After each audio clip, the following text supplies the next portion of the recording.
Hello, everybody, and welcome to My Print Hash for week 23 of 2026. I'm your host, Cameron Otsuka, alongside Matt Dines.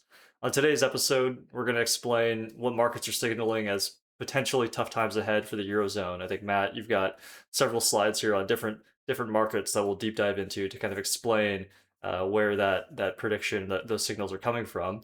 And then we'll round out today's episode talking about some CFTC announcements that we think might change the way markets and stablecoins specifically achieve liquidity. I think it changes maybe opinions on a few other exchanges and things like that as well. So to start us off here, I'm going to go into our first slide for this week. Matt, you highlighted this Reuters article mentioning that economists are predicting an ECB rate hike next week. So what are you seeing in markets that confirms or denies this, and maybe explain a little bit about where this rate hike concern comes from? Yeah, so June 11th, like that's going to kick off the central bank policy meeting, week. They all condense right in with each other. So we're going to see ECB, BOJ, Fed with the first Warsh era It's gonna be a big one, yeah. FOMC meeting coming up. But what markets are showing here in the article is just referencing June 11th for the ECB meeting. It's basically a lock for a hike in short-term euro area, euro denominated interest rates. So, and then in the longer term, like for the rest of 2026, swaps markets are now pricing in up like 3 hikes. So in 25 basis points increments, starting right now from the policy corridor at 2 to 2.25%. We're looking at by end of year in the euros money markets, 2.75 to 3%, right? So huge development here. I'll talk about the backdrop this is taking place into, but what it actually reflects in the ECB, my opinion for this, it's hawkish weakness, right? You're hawkish on rates, right, up, but the underlying economic backdrop, it's in a condition of weakness. So I'll get into what I mean by that. But the starting point, the smoking gun, Cameron, is the slide, the 4-week T-bill, what we talked about. So we've been calling this out. No one else is talking about this to my degree. It's just very lightly covered. But that Memorial Day rip, that rush into the 4-week Treasury bill while U.S. markets were closed, brought the 1-month T-bill rate from our policy corridors range of 3.7, inside the Fed's current 3.5 to 3.75 band, brought it in 80 bips. So that is telling you in real terms, in dollar denominated terms, roughly 2.8 or 80 bips lower than the US money markets, what they can support. That's the level of dollar denominated growth that these other developed market financial systems who are non-producers of commodities can actually support. So what do I mean by that? So this 4-week T-bill chart, if I had to give it a name, if it's hanging in a art gallery somewhere, as it probably should be, I'd title this thing "Drowning Man Gasp for Air." Like that's the way I view this. And I'll briefly explain what I mean. So when we commenced Epic Fury on February 28th, what that did is it put the entire world into this state where the music shut off in the game of musical chairs. Everybody scrambled for the limited amount of commodity resources that were available at that given time. And with Hormuz offline, say there's 10 chairs, one of them got pulled away. Like you're talking about a reduction in global energy supplies from like 105 million barrels per day down to 95. So one chair gone, everybody's fighting, 12 people are fighting over 9 chairs is kind of what it amounts to. All right, so that commodity shock forced all of these non-energy producing developed market economies to scramble for dollars. So say Japanese yen, for example, you sell yen, you buy dollars. That puts the dollar into a consolidation in terms of like a longer term weakness as the dollar is weakening, as the underlying primary trend. And like ultimately we hit a point though where those higher commodity prices just naturally choke off incremental demand. This makes sense. Like at some point you're paying too much for inputs. What do you get? Well, you get reduce demand for borrowing, reduce demand for growth as private sector just naturally responds to higher prices with delaying plans or canceling plans, right? Um, so, I mean, we're doing it in the U.S. too. So, for example, summer vacations. If say you're at jet fuel prices where they were prior to Feb 27th, hey, maybe you were going to take that first class ticket from New York to Australia or whatever, wherever for your summer vacation. Well, if jet fuel prices rise, what are you going to do? Well, you're going to substitute into something else. Well, instead, we're going to get in Right. the SUV and go to the Adirondacks or whatever. Everybody's making that same decision. Um, all right. So what that did is in FX markets now, you've got, there's a supply of currency out there, a supply of savings in the financial system. And what that reduced demand does is it puts the balance between supply of money and demand for money into a state of like excess savings that works its way out through the exchange rates. And ultimately, what it does is it winds up in the dollar, and you see it here. That bid for dollars, that drowning man gasping for air, is the excess money supply from that imbalance working its way into New York and D.C. All right. So the direction of liquidity flows is into New York or the US banking system.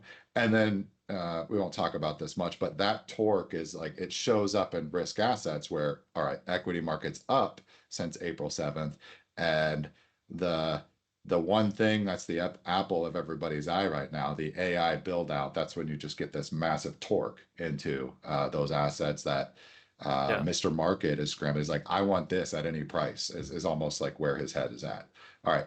So what that means, like, all right, that also materializes. Cameron, if you go to slide 6, remember back at the December 2025 meeting where the Fed officially announced this was the end of QT. We're moving into a balance sheet expansion era, but they didn't call it QE. They called it reserve management RMPs. purchases, Yep. where they're going to now buy Treasury bills onto the Federal Reserve's balance sheet, right? And you see it starts picking up right at that December 15th meeting. If you just this is the weekly reported holdings of U.S. Treasury bills at the Federal Reserve. And you can see the yellow line here up until April 7th. You're looking at an annualized growth rate of almost 900% over the course of the year, which is like the Fed would monetize the federal deficits. That we talked about this, or we have talked about this before in prior episodes, but the maturity profile, just the dynamics of this current era, this backdrop we're going through, that maturity profile of the Treasury's debt outstanding, it wants to shrink, right? And you're moving more and more of that funding concentration lower and lower over time. All right. Key thing happened here. Talk about this liquidity flow that the Hormuz situation created and that the commodity uh, price impulse that then rolled over as everybody scrambles, and that effect translates into reduced growth in developed markets for the non-energy producers, which of the DMs, right? It's pretty much everybody except for the United States. Um, Right. and that translates those dollars coming in. You can see it in the growth rate of this RMP curve, right? You see it's still up, but it's a bend, right? So instead of a 900% annualized growth rate, now you're at like 100%. Still massive growth, right? It's still going to amount to like, hundreds of billions of dollars over the course of this year. But the Right. key thing is we've entered in an environment now where it's a battle of attrition, and it's all about who breaks first. And the underlying backdrop that's been created by pressing the issue on Venezuela, Hormuz, part of this, like epic fury is just the kinetic side of the action. There's a capital war taking place as like the twin on that other plane. What this is showing, so that effect in the Eurozone, they have to hike rates, and I'll get into what that means in just a second. We're going to talk about the German yield and the slope of the German Bund and the slope of the yield curve. But what this actually effectively means, everything going on in this underlying dynamic in Iran and everywhere else, is this theater is more than just Iran. It's Venezuela, it's Cuba, it's everywhere, everything all at once. that kink is showing you like this is buying us extra runway, and then on the opposite end of that, it's a zero sum game at this point. Who blinks first? That forces the issue on someone else, and that is the ECB hiking first into economic weakness is blinking in this game. All right, so talk about the German yield. So what you're trying to do if you're dealing with an environment, so let's say your banking system in Frankfurt or Paris or whatever on the European continent, you've got this reduction coming through, expressing itself in the private sector, reducing its demand for borrowing. That is leading to currency flowing out of your system over to New York, is the direction of travel. What you actually have to do to counter that is increase money supply to like bring extra savings into your money markets. You need to entice So that though, right? Yeah. yes, exactly. So if you hike rates, what you're doing is, hey, German worker or for whoever, Italian worker, save your greater share of your paycheck in our euro, bank deposits, money market account, all that stuff. Buy buy euro sovereign debt. And what you're actually doing on the other side of that, so that's raising rates on the short end.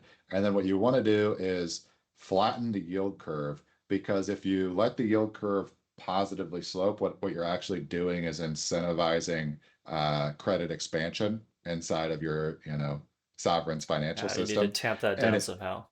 and that, yeah, that borrowing will create money. But your signal here, the underlying backdrop, this inflation you're addressing is actually due to rising prices, which is coming out of not money printing, it's the access to marketing and Energy. Yep. distribution of those commodities, right? Supply demand relationships.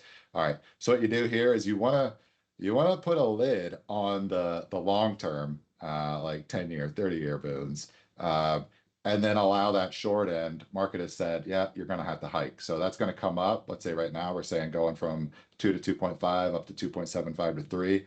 Right now, there's a battle taking place at like 3%. You can see it in the German yield on this chart. I've got the whites for like an intermediate range, and then those yellows for the highs and the lows. We're battling it out right now as we speak for that blue region.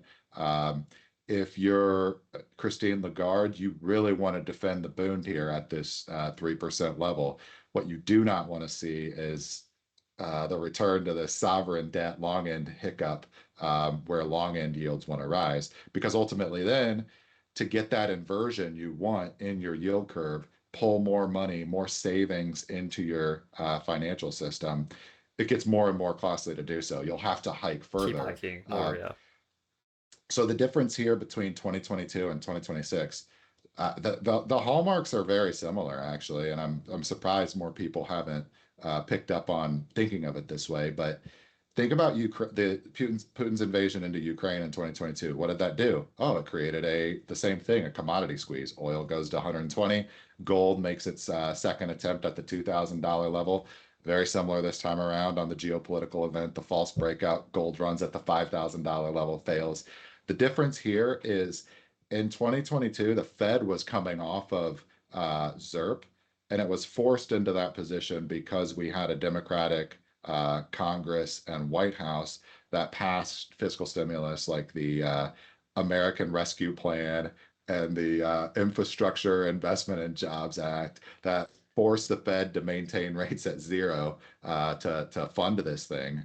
Um, and then when that inflation or when the geopolitical event created that same thing we saw with Epic Fury, pulling out the chair in the game of musical chairs as everybody scrambled, the Fed was the one on the back foot, and they had to normalize the yield curve. And then we got into this massive, historical inversion in both like magnitude and length to work itself out. Now, the difference here is the underlying strength of the U.S. economy. We have productive resources, so getting through this little pickle in 2022 versus 2026, the check has been passed now. In my thinking, it's on very clearly on the ECB here to react. And you can see that, in my opinion, in reporting from outlets like the FT. So you see this ECB says, as the key statement in this headline, gold replaces US Treasuries as world's top reserve asset. So you present this as like a position of strength, like, look, we're de-dollarizing, look at us. This is actually, so if you take the framing that what DC and New York are actually pushing is this transition from $1 to the other. We're moving from an offshore liability definition of the global dollar system towards an asset-based dollar definition, which is this stablecoin dollar thing. We'll talk about it in a second. Um, the natural effect as we're pulling off, like we're drying up that old world, that eurodollar, the offshore dollar system, you can't just run that same game of forcing the treasury into print, like just going deeper and deeper into debt, which then winds up on offshore balance sheets, et cetera. Now, SOFR being the key thing here, the marginal dollar in the system in New York was like the key linchpin of getting us to this dynamic. So now that in 2026, when this very similar playbook to what happened in 2022 arises in the short-term dollar credit and liquidity cycle, the shoes are on a different foot. I guess Yeah. is how I would frame it if I'm using that phrase, if that makes sense. All right, and so understanding what the FT is writing about here, like obviously gold is now your reserve asset instead of tapping into this offshore dollar treasury liquidity pool, and there's still some of that going on. This is still a sizable market. We're midway in that transition from the old dollar to the new dollar. So that market is still there, but gold has now become like your liquidity cesspool for the dollars you need as we get into this tightness in the cycle. All right, and so you can see that in our article. We write about this on the Mindprint Hash blog. Call it the offshore dollars being left out to dry. If you want to read that further, but this is exactly, if like for our house view of this framework, everything we're talking about now, the US has passed the buck to the Eurozone. They're going to be the ones who have to invert their yield curve. To do that, you have to have the strength in your underlying economy that the activity holds up, and then that output, that production, is there to provide those savings into the euro money markets in the first place. And that's where we're going to get the same thing. The same way the dollar is shifting from that offshore liability driven standard towards this stablecoin asset-based dollar. Euro's going to have to figure something out along those same lines. We'll see what they roll out here with this digital euro project, but we won't go deep on this here because it'll take a long time. But that there's a totally different framework between the standpoint of what the U.S. is going down with Bessent within with a private sector issuance of this asset-based dollar versus a public-focused issuance with your what the ECB really wants to do. It looks like with a like CBDC type of public dollar, which at the end of the day would still be a liability definition. So we'll continue to watch that story, but big developments here, and I think ECB with the lock-in for June 11th. It's I mean, there are only death and taxes as guarantees in this life, but markets are pricing it in. It's your lock for Right. next Thursday. We'll be talking about. And so then let's pivot a little bit into stablecoin land. I know you had talked a bit about that with kind of the new version of the dollar. But one thing that kind of popped out to us is this recent CFTC approval of BTC perps. And for me, when I first read this, I said, okay, well, this makes sense conceptually. Think about all the other, not securities trading going on Kalshi and Polymarket and all of that. Why not just add in more of these? But Matt, I think you had a really interesting take on how this ties, and you've tied this back to market specifically to back your point up. So first off, I'll just kind of quickly overview of the CFTC approval. Kalshi, asked the CFTC saying, "Hey, we want to implement BTC perpetuals. This is a type of effectively a future contract, and this lets people actually source liquidity for Bitcoin through the Kalshi market, right? So when I think about other ways that you might go about doing this. You think about Coinbase, or you think about needing to go through an ETF or something like that. Um, Kalshi is essentially coming onto the stage saying we have our own contract version. Effectively, you can buy through our platform. So Matt, maybe did you have anything else you want to add on to that, or should I flip over to the ICE and the market slides? Yeah, so in the big picture, what this means, this is part of the transition. Like the whole financial infrastructure, the architecture is changing because of like this is happening because of the move from that offshore liability dollar towards the stablecoin asset dollar. Like, what do I mean by that? All right. In the old world, liquidity sourcing came from FX markets where liquidity is coming from your counterparty's balance sheet and it's liabilities, it's IOUs. It's still kind of decentralized, but you can't escape from the underlying credit risk itself that's embedded in the system design. But then also you have centralized liquidity venues as the kind of the way to address the underlying core problem, which everything's based on the solvency of some counterparty's balance sheet. You have to have these central clearinghouses where trade and settlement for, let's say, commodities takes place. So in the old world, like perfect example, CME. If you want to get your silver futures, your ag futures, your equity index futures, Treasury bill or like Treasury note futures, ultras, all that stuff. You go to these central clearing parties. You post collateral, which is your IOUs, your offshore or your credit liability version of the dollar debt as collateral, and then you go long and short versus a counterparty on exchange. And all of the credit risk is basically kind of reduced through the central clearing, like these honeypots. And in this world, those entities like CME, Intercontinental Exchange, LSE, like you name it across the world, um, those are monopoly businesses, if you will. So they're high margin, high multiple, uh, richly priced. Investors love them.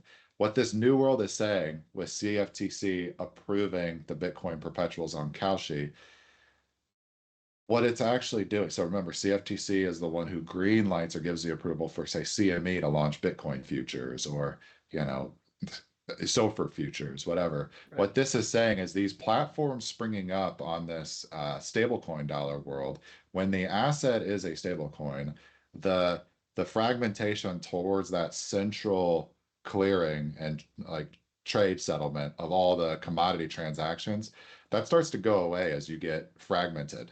And so what this means is go to slide 10. Um, you are looking in the stock reactions here. I got yellow here for CME, and then the next one, like down 12% on the news. Next one, Intercontinental Exchange. These are just extra moves. They're breaks. They're technical breaks of the consolidation you were seeing and the prior, let's say the beginning of 2026, right, year to date. Um, what this is saying and the reactions for the investors are telling you in the repricing, they're saying the legacy incumbents like CME, ICE, et cetera, as the market sees these moats shrinking from this old world, and now we're going to have to compete. And monopolies hate competition, right? You have to share the pie. Ultimately, like what this means is um, so liquidity and settlement and the like non-securities, right? Because the Clarity Act is this dividing line. CFTC is commodities, futures, et cetera. SEC is securities. Um, we're moving towards these new stablecoin dollar rails paradigm, like it will be competitive, right? So everybody involved, managers from the incumbents as well as the challengers like Polymarket, Hyperliquid, Kalshi, etc.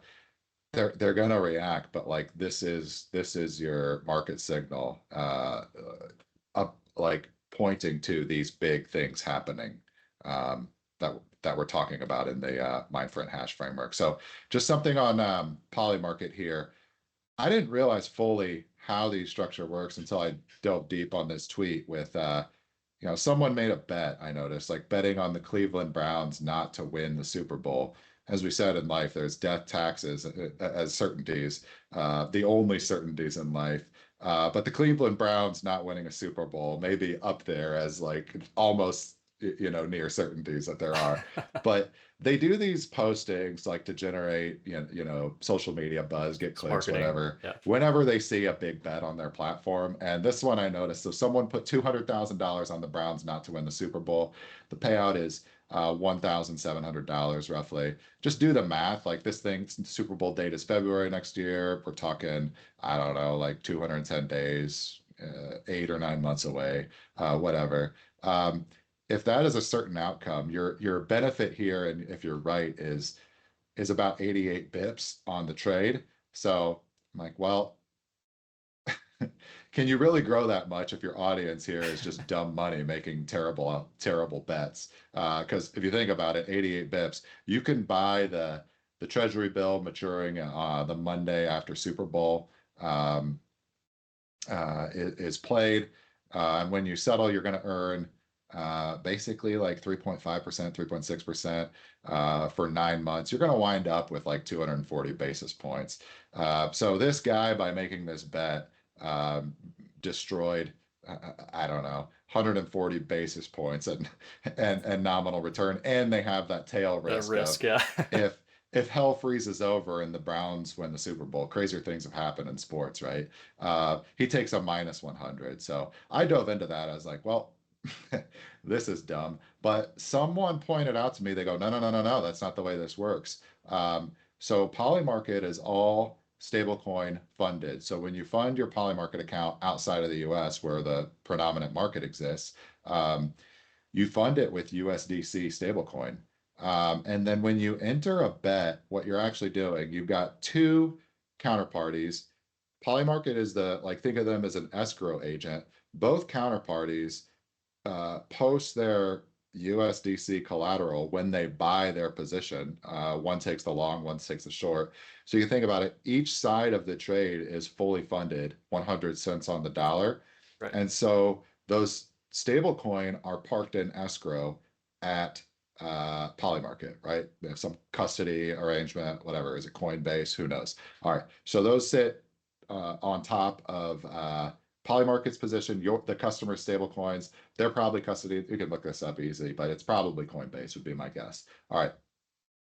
Anyway, those USDC are sitting at the issuer, this trust run by Circle, and they're sitting on Treasury bills, 45 days or less because of Genius Act. And so the yield from those Treasury bills then flows towards Circle, and then they have rev share deals. Like there's a Coinbase rev share arrangement that's interesting with Circle, and some of that yield is passed through to its partners.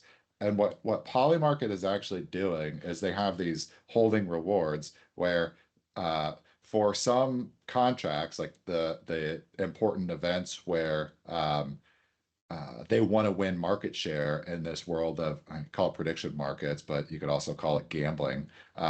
This has always existed, always will. But what they're actually fighting over is market share in this, global prediction market, like competitive market.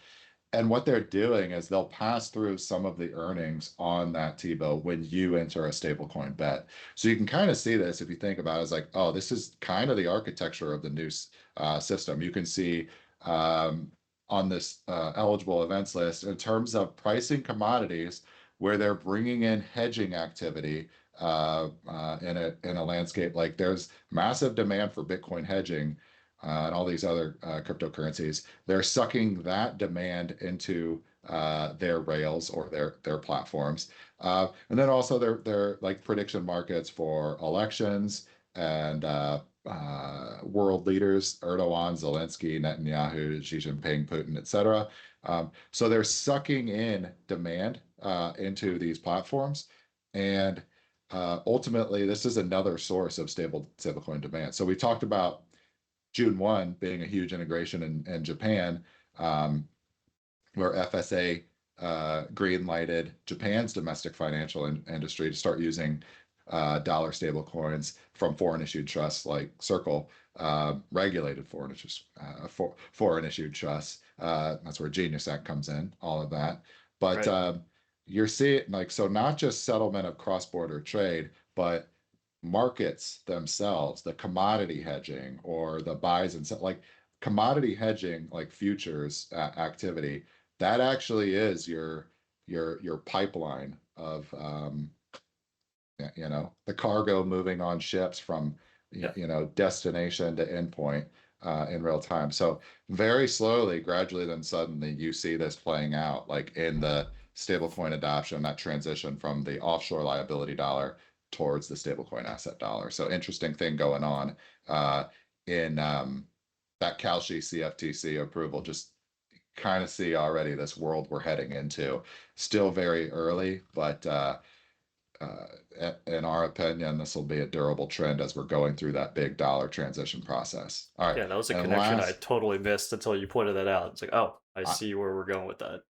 I didn't either until I pointed out someone's moron bet Oh yeah, on the we didn't Browns. note that that is not one of the eligible events, by the way. That So is that not. So that he was still still a is a dumb trade. moron. Yeah, yeah, exactly. He's still destroying value and taking the total left tail risk of ruin to do so. People love gambling, and I guess yeah, that just shows. Yeah, sports bettors bad at math, and probably it winds up in dumb financial decisions and a bull market for lead volume to divorce attorneys, unfortunately. All right, Yeah. last story. This is Bessent's testimony. So we're seeing this Bitcoin sell off. There's real pressure. It, like my view, it's responding to this tightness in the dollar, the offshore dollar. We're running a squeeze. When I say we, the US military, the executive, all of that. Um, but in this sell off, like it's blood in the streets in Bitcoin right now. Sentiment is like all time low on the charts, all that Yep. stuff, or on those indicators for those who like to follow sentiment.